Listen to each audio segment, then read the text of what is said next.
In China alone, there are already 180 million senior citizens. That's more than the populations of Germany, Italy, and Canada combined. With the world's population growing, that should make it easier. But the situation is complex in China.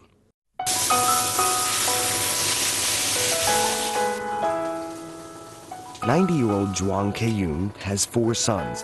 Despite hectic work schedules and families of their own, Zhuang's children have all invited him to live with them. But he has refused because he doesn't want to be a burden on their busy lives. My health is okay, and my 4 sons don't earn a lot of money, so I don't want to burden them. Zhuang's story isn't unique. Many elderly people, especially in the more developed areas of eastern China, are now living alone in their golden years. Traditionally, children in China were expected to take care of their parents as they aged. In many cases, a child moved their parent into their home and supported them after they retired. But because of China's one-child policy, the family structure has changed. Today, the only child is not only responsible for supporting their parents, but also the parents of their spouse. The time and cost required has become too much for many children. But in order to curb the country's baby boom, the one-child policy was adopted. China is unique in the world. For the big country, it has really led the world in decreasing their birth rate. In terms of a big size like that, there's no other country that comes close. And if we take China out of the statistics for the world, it looks even less optimistic. You know, the fall in fertility will be much less pronounced, and et cetera, because China has done so fabulously well. Now, I've interviewed people from China about this, and I know that many Chinese have suffered a lot under the one-child policy. Many people, especially the peasants, want a lot of children, or at least more than one child, and they have sacrificed a lot. And in a sense, the rest of the world should appreciate that. I don't think we do appreciate that, but I think we should. Many people in China sacrificed a family for the greater good of their nation. But caring for the aging population is still a major burden here and around the world. And according to the Population Reference Bureau, the problem is only expected to get worse. Today, there are only 9 persons of working age for every person over 65. By 2050, despite the growth in population, that number is expected to drop to just 4. To make matters even worse, many people who make up the working age population are finding it much more difficult to find a job. Adnan's family knows that all too well. Not only is his father sick and without a job, his mother is also unemployed. So Adnan does what he can to help out. I help my mom around the house.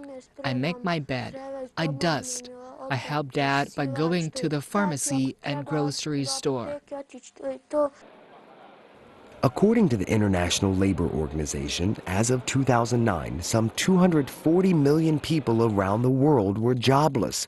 Thanks to the current global economic crisis, 26 million people in America alone are unemployed. To ensure Adnan doesn't become a statistic, his family is making education a priority, and he's excelling.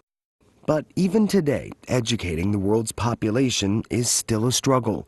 According to UNESCO's Institute for Statistics, 793 million adults still lack basic reading and writing skills, and 1 in 5 15-year-olds in Europe are also considered to be functionally illiterate. Climbed up on the tree. She clambered and leapt to where gay monkeys slept and whispered, "Sleep." It's a growing issue that Princess Laurentien of the Netherlands has dedicated her life to change. The princess, who has long been a literacy advocate in Europe, says her goal is to make sure every child in the EU can read. All the discussions, both with children as well as adults who are struggling with reading, keep motivating me. And I know that if we together, with all the players involved, make this a priority, we can make it happen. So I'm an optimist, and so I'm driven by the notion of we can actually make a huge improvements, but we all have to put our minds to it. It's not something just for schools, it's not something just for others, it's everybody together. The European Union is home to some of the world's wealthiest nations, yet educating the masses is still an issue. So imagine how difficult it can be when the masses have to fight to make ends meet.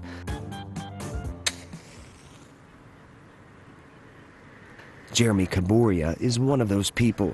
The 38-year-old security guard in Nairobi, Kenya, is pursuing a degree in mass communications, desperate to make life easier for him and his family.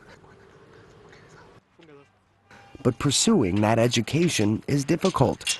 Jeremy only earns $100 a month, 40 of which goes directly to school fees.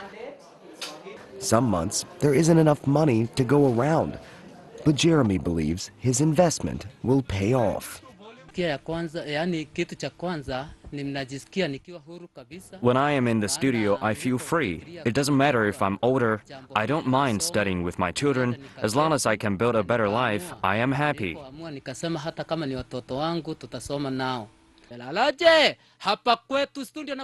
Despite the growing population, more and more people in our world now have access to higher education. In fact, according to a study from Harvard University, 6.7% of the world's population now has a college degree. That's 469 million people, and roughly 57% of young people on Earth now go to college, a whopping 20% increase from just 10 years ago.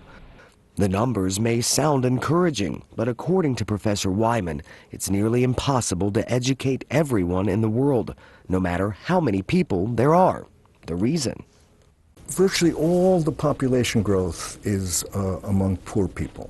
It can be poor people in, especially the very big countries, because they have so many, or it can be poor people in countries that are generally poor.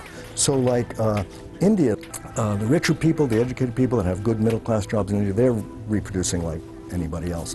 But there's masses of poor people in India, and they're still having 3.5 children. So India adds about 20 million a year.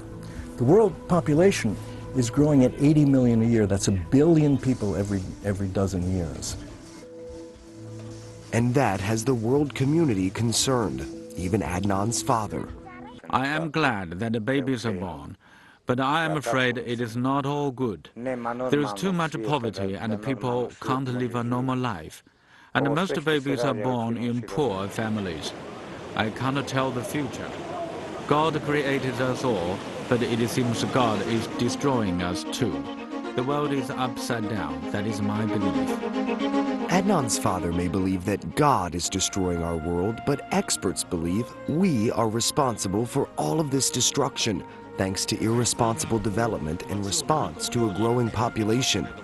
Today, our world is facing climate change, deforestation, famine, and more because of damages to the environment. There's a lot of discussion about the implications of high population growth on climate change, for example. And that means, how much more a bigger population produces in CO2 gases. And the answer is that it's rather a complex relationship, because it's not only the number of people, it's whether those people are great consumers or not such great consumers. And according to Professor Wyman, the lack of care for our planet has compounded over the years, creating social and political disasters. Something he worries will only get worse as the world's population gets bigger. Uncontrollable anything, in this case uncontrollable population growth, is the social disruption. Again, I'm not predicting any of this, just, you ask me, if we go up into this crazy level of population, what's going to happen? And it's not a pretty picture. Thankfully, people around the world are not only trying to curb the damage already done to our environment, but are also planning for a better future, thanks to environmentally friendly measures adopted by businesses, governments, and individuals. Progress is slowly being made. But as we prepare for another 1 billion neighbors by 2023, much work needs to be done. That change of attitude, especially over the next several decades, will directly impact the world we create for our children.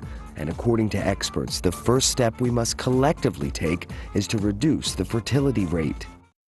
So I would advise that in future, more and more clinics to take care of family planning services should be opened, incorporated into our health system, and some have even advised that it should be incorporated into social systems so that people don't see fertility like a disease.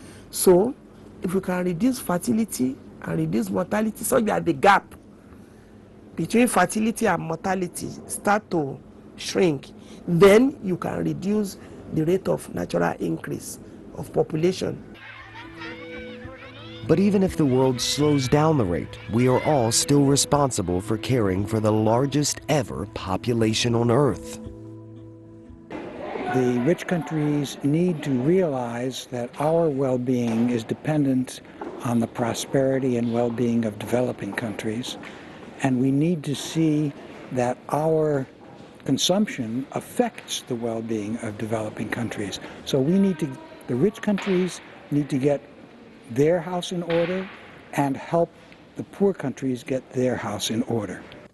From migration to healthcare to unemployment, education, and our environment, each must be made priorities in order for everyone to live the life they deserve. So we are now at a very special point in time where it is crucial what is going to happen next.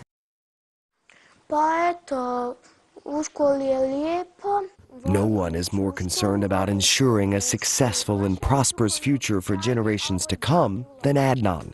He wants nothing more than a better life for everyone, especially his 7 billionth brother or sister. His wish? I hope they're happier than me, that they will be taken care of by the United Nations and do well in school.